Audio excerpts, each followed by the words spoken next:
afternoon, everybody, and thanks for tuning in. John Kelly, profiler here, and welcome. Today, we're going to look at the motive. All right, what's the motive here? Why did James McGann do what he did?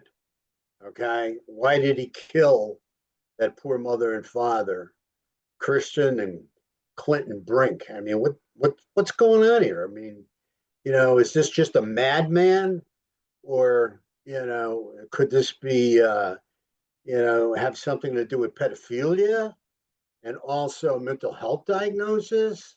So, we're going to appeal to our audience out there and our true crime professionals, our true crime enthusiasts, and we'd like you guys to get back to us. Get back to us to what we're going to put out there, what you think about it, and what you believe the motive is. That's what's important. You're our audience. Okay, the power is going to be in my questions today. Power is going to be in my question, but I'm going to give you my theory, my impression of what the motive was at the end. At the end, I will give it to you. So try and hang in there, okay? Again, the power is in the question. And again, we're looking at the murders up at Devil's Den State Park. So we'll see what we can do here.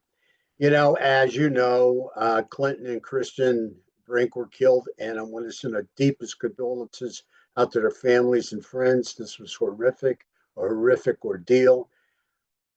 I mean, I don't know how these two young girls are going to deal with this. It's going to take years of therapy to deal with this. This was very traumatic. See their mother and father killed while they were supposed to enjoy a day at the park. I mean, this is just traumatic. But again, our deepest condolences go out to all the friends and families. It's just too shocking and too sad for words.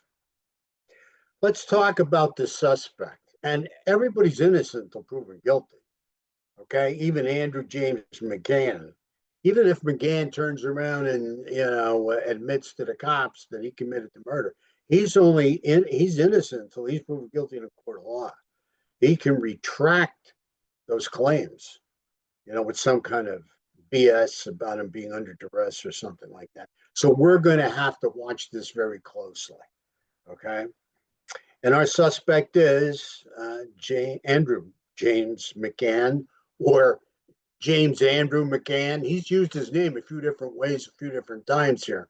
And we'll get to the reason why. I think you guys probably have a good idea why he's done that already. Again, he's innocent until proven guilty.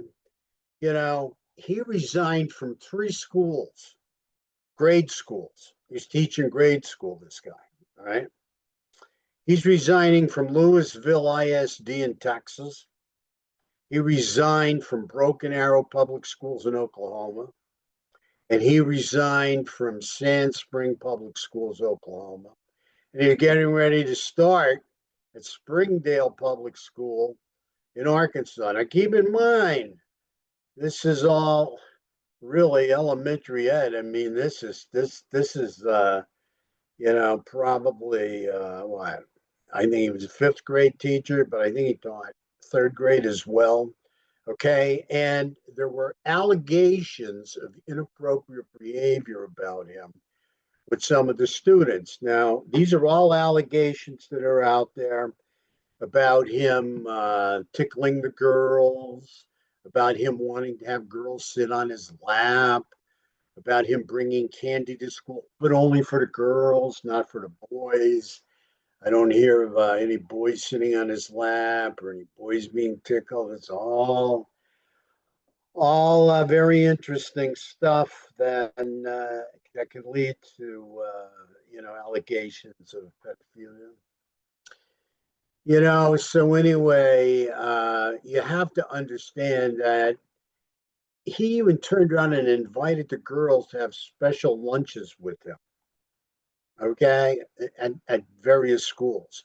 The girls were invited, these young girls, to have a special lunch with him. No boys, though. You wasn't inviting any boys, right? Okay, so we see this taking place here. If you like what we're doing, please shoot us a like. We'd love you to join the team, to subscribe, and we definitely want your comments on this one.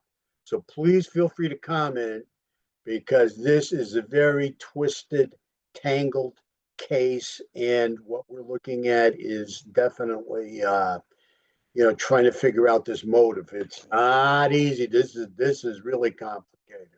Also, I want to bring up our other channel, Thrive. As we always said, free channel. Go right on, do whatever you want to do. Nobody will bother you except some commercials, as you know, will pop up from YouTube. But other than that, that's it. And that's for anybody suffering from addictive illness, or any families out there that are suffering from addictive illness, because can really disrupt and destroy a family. We have every drug you can imagine on there. We have a lot of great education on there. We even have gambling on there. So Thrive, John Kelly's Thrive, it's open to you if you're dealing with any kind of addictive illness in the family. Bottom line, addictive illness is the biggest serial killer. There's no bigger. God knows how many people it actually kills throughout a year, but we're close to 100,000 every year, at least, and over 100,000 in some years. With that being said, I want to thank everybody for purchasing my book, The Good, the Bad, and the Ugly of John Kelly, how I kicked a horrible cocaine habit, became a counselor, and then moved on to become a psychotherapist and profiler. That's how I ended up here. Discovering Lazarus. You get it on Amazon. They have it on sale right now. But I want to thank you for all your kind comments, for your purchases. And I truly, truly appreciate you guys. And you're just a wonderful audience. I love coming on to talk to you. So anyway, it seems James here, McGann, was a complete loner. Seems not to really have any friends. We're scouring the internet and Facebook and all these different kind of data centers to try and get information on him, and we can't find much at all. He was pretty much a loner, this guy, and doesn't surprise me when we see his behavior, or his murderous behavior, as the police are saying. Again, he's a suspect at this point in time, and he's innocent until proven guilty. Why did he go into a murderous rage on the father? That's what I want you guys to think about. Shoot me what you think on that. Why did he go into a murderous rage on the father? It can be any of these questions, because, like I said, the power is in the question. So it can be any of these questions that I'm bringing out. All right. Also, what kind of knife was he using? Isn't that interesting? I mean, do we have another K-bar situation here?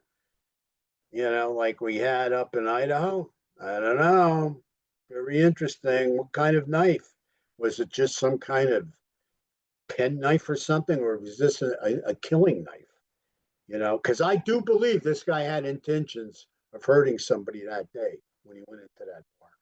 I believe it was intentional. I'm not sure yet on who the target was, but I know this guy was walking around with a lot of rage and a lot of anger that was actually picked up. It was permeating off him. It was picked up by other people that he met and passed by at the park. They've talked about it. They go, whoa, man, there's some bad energy coming off this dude. So what kind of knife was he using? I'm interested in that. I'm sure the cops have that, or will have that. We'll find out. Now the question is, do you think it was about getting rid of the parents? That he was after the girls. So in order to get the girls, he had to get rid of the parents. That's something my colleague and our team member, Pam Bogart, brought up. Pam Bogart. She's a great team member, and she brought this up the other day, a few days ago, before anybody started seeing this popping up around. Pam said, I don't know about this guy. I think he's after the girls. I think he's after the girls. So we're going to be doing more on that next week. We're going to do a comprehensive brainstorming session on taking this guy completely apart and looking into what exactly the motive was. But I'm going to give you my impression of the motive at the end here. But we want to look at, what not only was his motive, but, exactly his plan. What was his plan? Because why attack 4 people at once in broad daylight? Why attack 4 people at once in broad daylight? You have to understand, if he's after the kids, how in the name of God does he expect to kill 2 parents and to be able to control 2 hysterical children who just saw their parents get killed? How is he supposed to take them into control and move them to the next destination, to move them out of the park or move them where he wants them to be? I mean, how can he expect to see? This was why I think we really got a couple of things going on here. You know what I mean? We may have some pedophilia, but I also think we've got some real mental health problems going on here. Okay, because try to understand this. Attack 4 people, okay, in open spaces. This isn't like it was in Idaho where you got 4 people laying down in bed, tired, sleep, whatever, got killed, stabbed, that were out of it. I mean, this isn't like that. This is wide awake, middle of the afternoon, open park. People can run. You know, I mean, what's the thinking there? What's the thinking behind this? Why attack 4 people at once in broad daylight? Even if you're after the kids, how do you expect to get the kids and get them out of the park or get them where you want to get them? I don't understand that.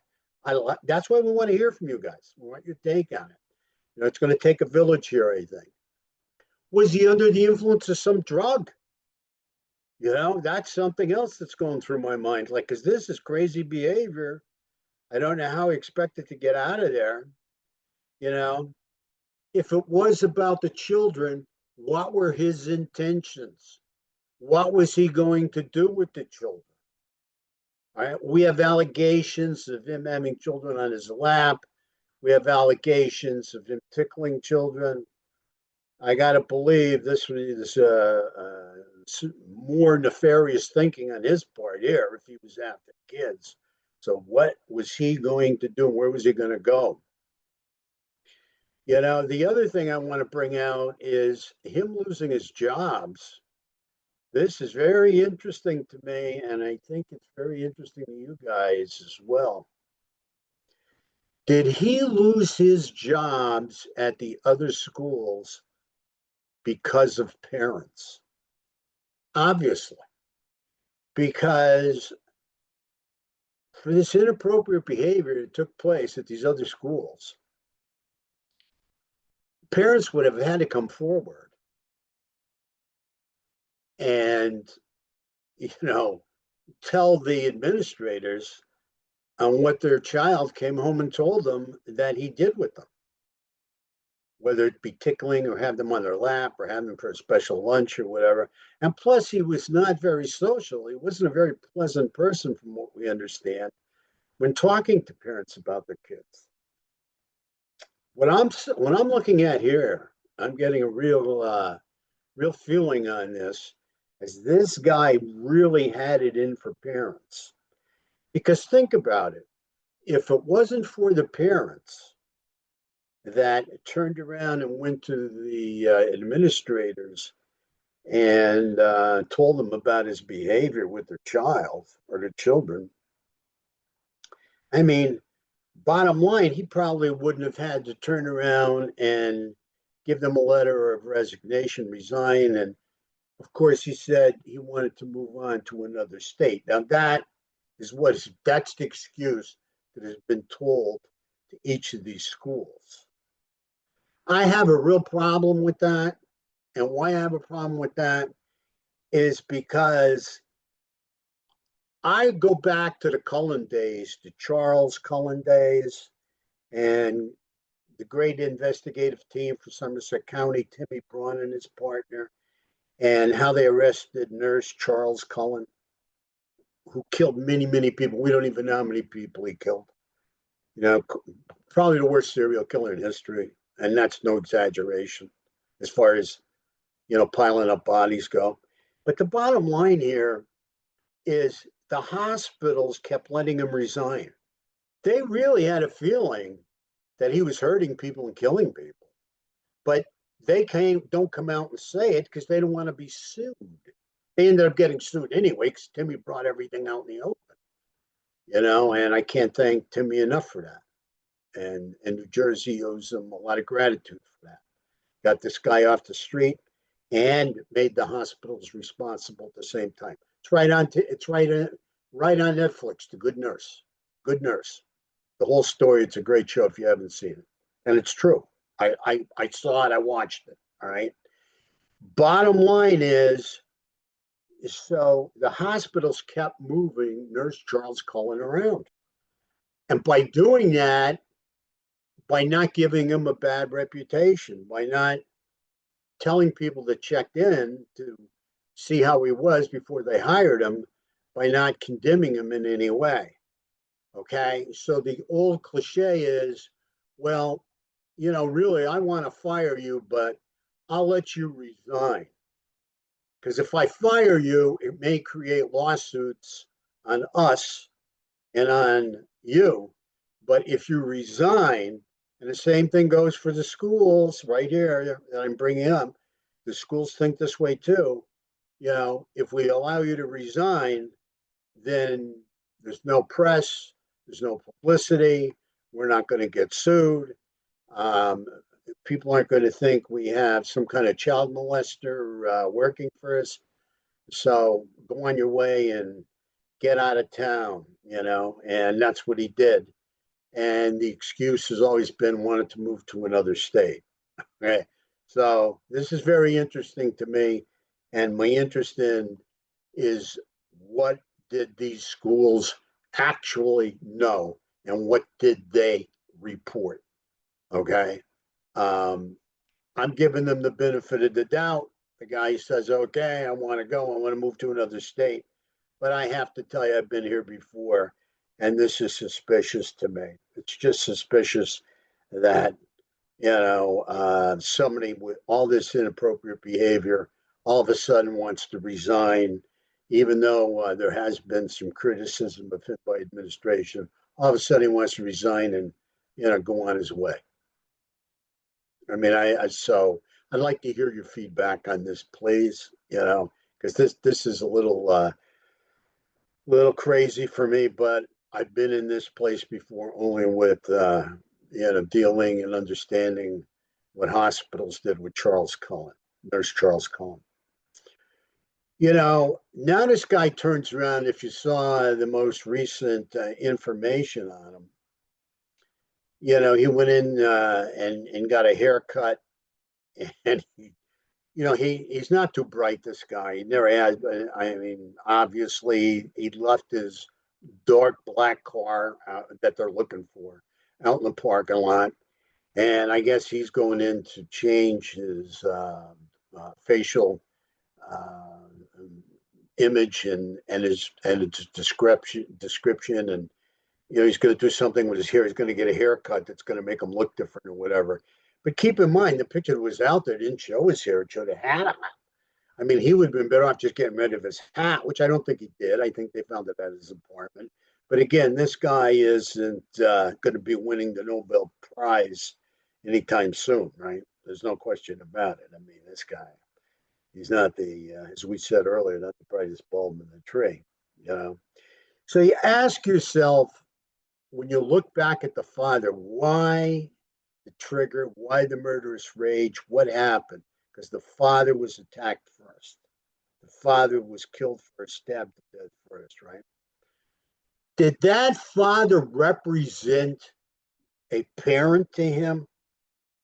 Because parents have been responsible in his mind for all his woes and all the hell he's been through, moving from state to state to state, and the jobs he's lost. Who caused that? In his mind, is it the parents, not his behavior with their children, but is it the parents? And here's a father who's a parent who he's attacking. Is that what's in his mind? The parents are the reasons for my misery. And this parent here, I just can't control myself. I'm going off on him. And I'm going to go off on the wife too when she shows up. Because if it wasn't for the parents, and if they just left me alone with their children, If it wasn't for the parents, I wouldn't be in the state I'm in, moving from state to state to state, always looking for a new job. It's those damn parents. Now, you think that kind of thinking would work in his, you know, ridiculous and mentally ill brain, in his mentally ill mind? Because I that's part of what I'm thinking. I'm thinking these parents represented something to him. They represented the reason for his miserable life and all his woes, because they are the reason that he's lost these jobs and had to move on. So the question here, when we get to it, another question is: are we dealing with a pedophile here with extreme mental illness? If in fact he is, these are allegations, and extreme rage issues. Okay, like intermittent explosive disorder. Somebody that just goes off every now and then. They're subtle, they're okay for a while, and bang, they just go crazy. Okay, so this is what I'm asking too, because what would the trigger be for that? Oh, I want these kids, but again, how's he going to get out of the park with the kids, even if he had them? Or you're a parent. You're the reason I'm in the position I'm in and in the state I'm in, because you guys won't leave me alone with your children. I love your children. I'm not going to hurt your children just because I have them on my lap and I tickle them. So to him, that behavior is fine and quite all right, what he's doing in his mind, sick mind, if in fact it's true. Don't forget he's innocent until proven guilty. Or, what are we dealing with here? What are we dealing with? Somebody that's just really, really has some pent up murderous rage for parents because he believes there is major problem. So the other thing is, I want you to understand that most pedophiles are much more calculated, much more organized, very structured. The vast majority, I think 2 to 4% of mental illness. They have double trouble. They not only deal with the pedophilia, but they're dealing with some kind of personality disorder as well. Usually something mentally is going on besides the pedophilia. Okay, 2 to 4%. And you can see here, this guy is not very well planned out or whatever.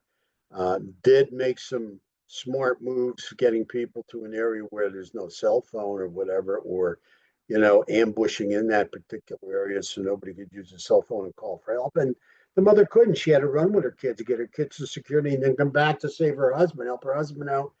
He was probably dead, and this guy just turned on her. Again, another parent, standing in my way. So let me get rid of her. Okay. So, like I said, next week we'll be back with some other team members to really break this down in a very, very comprehensive way, because this is a very complicated case, and this is going to take a lot of deep diving, if you will, okay, and a lot of psychoanalysis. So we're gonna bring the team together and see if we can pull this guy apart and have some answers for you. But in the meantime, please answer the questions I put out there if you want to. Because the power's in the question, and we'd love to know what you think. With that being said, I've talked enough. Thank you so much. God bless. Please be very careful out there. Be very careful. Very violent world. Evil's only around the bend. Keep an eye out for it. Take care of yourself. And until next time, God bless.